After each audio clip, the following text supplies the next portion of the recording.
नमस्कार। स्वागत है आपका मेरे YouTube चैनल पर। मैं पंडित अंशी शर्मा बुद्धि रेखा के विस्तार के बारे में, बुद्धि रेखाओं की प्रक्रियाओं के बारे में, विभिन्न प्रकार की जो गतिविधियां हैं बुद्धि रेखा के, उनके फलों के बारे में मैं आपसे आजकल चर्चा कर रहा हूं। उसी विषय पर आगे बढ़ते हैं।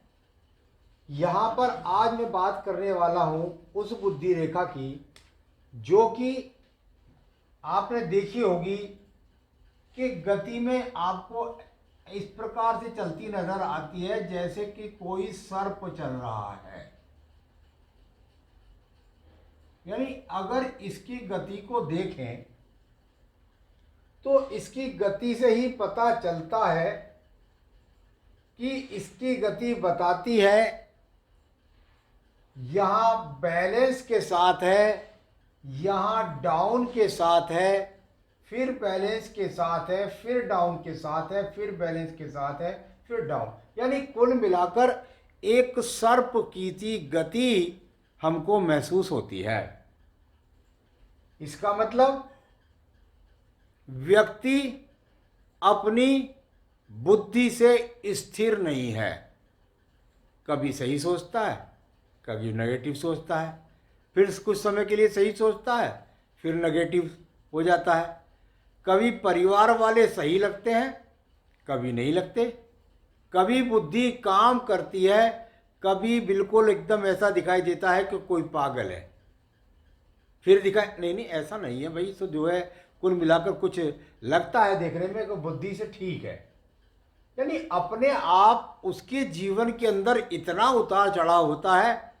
कभी वह कहेगा मुझे शिक्षा करनी है, कभी वह कहेगा मुझे शिक्षा नहीं करनी, कभी घर वालों के अनुकूल चलेगा, कभी नहीं चलेगा। यानी पूरे जीवन यदि ये रेखा है तो अस्थिरता है, एक पागलपन है, एक अपने आप में भुलक्कड़पन है। यानी कुल मिलाकर सामाजिक स्थितियों में व्यक्ति नहीं डर पाता।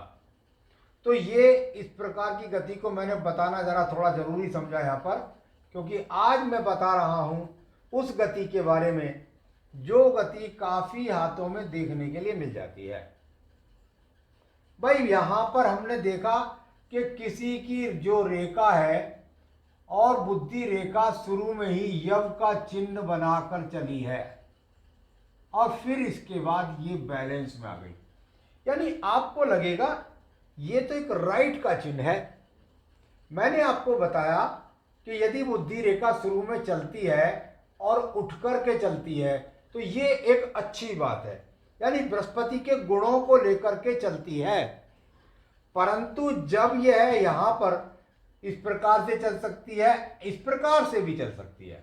यानी कुल मिलाकर के इसके अंदर डाउन फॉल ये बृहस्पति पर्वत के नीचे आ गया तो समझिए कि इस आयु तक, क्योंकि ये अपने आप में बुद्धि रेखा की अगर आप गणना करोगे तो इसकी भी तो एक आयु है ना, कि इस बुद्धि में कैसी, इस आयु में कैसी, इस आयु में कैसी, इसमें कहां पर क्या परिवर्तन। बृहस्पति पर्वत के नीचे है। भाई सही नहीं रह पाता, बच्चा देर से बोलता है, माता को चिंता होती है कि ये बच्चा जो है इसका एक तरीके से देखते हैं तो ये बिल्कुल बोलता ही नहीं है। 3 साल का हो गया, 4 साल का हो गया, 5 साल का हो गया, बच्चे को दांत नहीं निकले। बच्चा 5 साल का हो गया, 6 साल का हो, दांत ही नहीं निकल रहे, माता को चिंता। तो ऐसा कभी होता है क्या? व्यक्ति कोई भी क्यों ना हो, उसके जीवन के अंदर आज तक आपने कोई ऐसा व्यक्ति नहीं देखा होगा कि जिसको दांत ना निकलते हो।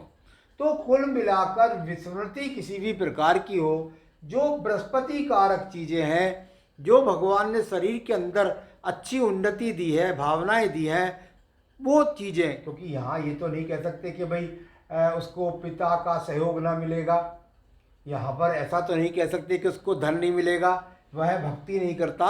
ये शुरू की बुद्धि रेखा है, तो शुरू की बुद्धि से रेखा से संबंधित बातों की बात हम कर रहे हैं।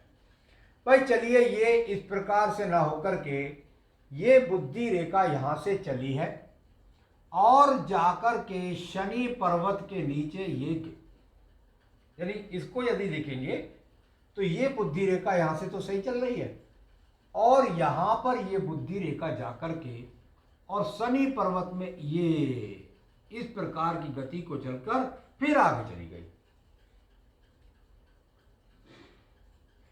यहां शनि पर्वत है, शनि पर्वत के नीचे है, और यहां कहते हैं कि शनिवत राहु, क्योंकि राहु का क्षेत्र भी यही है।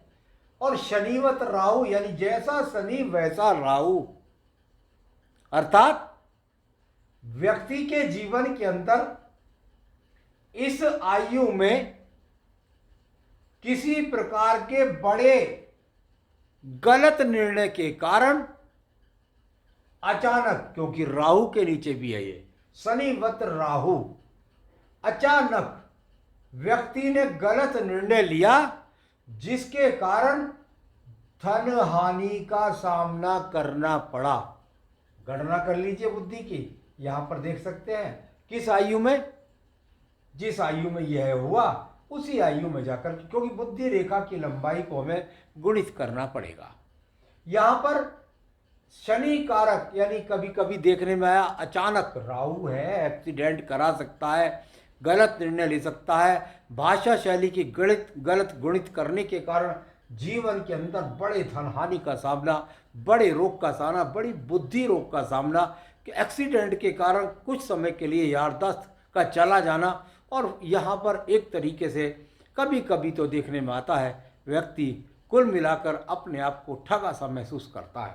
कुछ भी कहिएगा, शनि पर्वत के जो कारक हैं उन कारकों से संबंधित कभी पैर में चोट, कभी हड्डी का टूट जाना, कुछ ना कुछ उन कारकों के कारण व्यक्ति के जीवन में बड़ा उतार चढ़ाव आता है। तो चलिए यहाँ पर हो गया।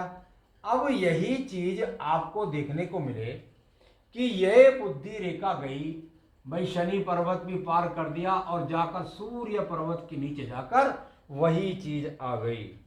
यानी यहां पर देखा और आपने देखा कि वही व्यक्ति ने जाकर के और ये शनि पर्वत के बाद सूर्य पर्वत के नीचे जाकर ये रेखा डाउन हो गई। क्या है सूर्य पर्वत? सूर्य पर्वत को यश है, सम्मान है, राजनीति है, प्राप्तियां हैं, नौकरी है, जॉब है, पिता है।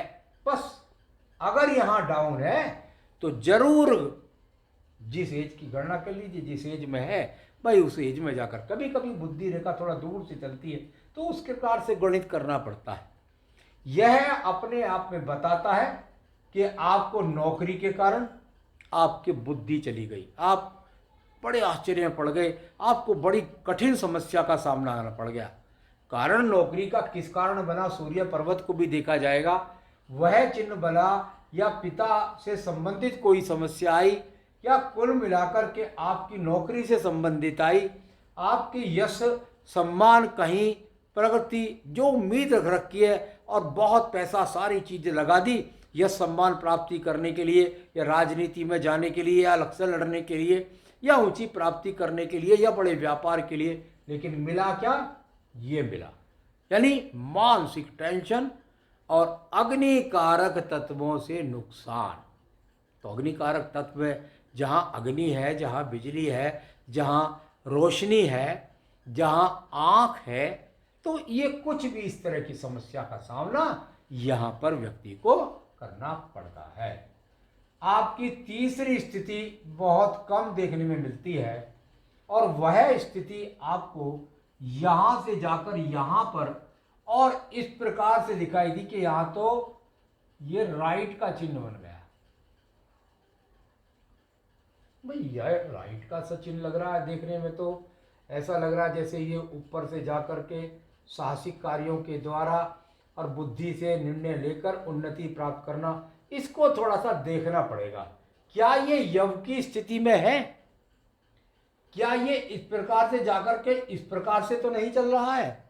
क्या ये अपने आप में ये रेखा यहां पर डाउन होकर इस प्रकार से डाउन होकर इस प्रकार से तो नहीं चल रही है? प्रकार कुछ भी है, व्यवसाय में नुकसानी, व्यापार में नुकसान, किसी प्रकार के धन के लेन देन में गड़बड़ी, अकाउंट में बड़ी भूल के कारण भारी नुकसान, किसी को लेन देन धन का करने के कारण नुकसान। किस आयु में? आयु के, ये तो निश्चित बात है आयु के अंत पक्ष के लिए है, यानी आयु के अंत पहर में। गुणित कर लीजिएगा कौन से पहर में। तो मैंने आज आपको बताया कि यदि आपकी बुद्धि रेखा इस प्रकार की गतिविधियां करती है तो उन गतिविधियों के किस किस प्रकार से आपको परिणाम भुगतने पड़ सकते हैं। तो सावधान रहें, मेरे साथ जुड़े रहें। नमस्कार।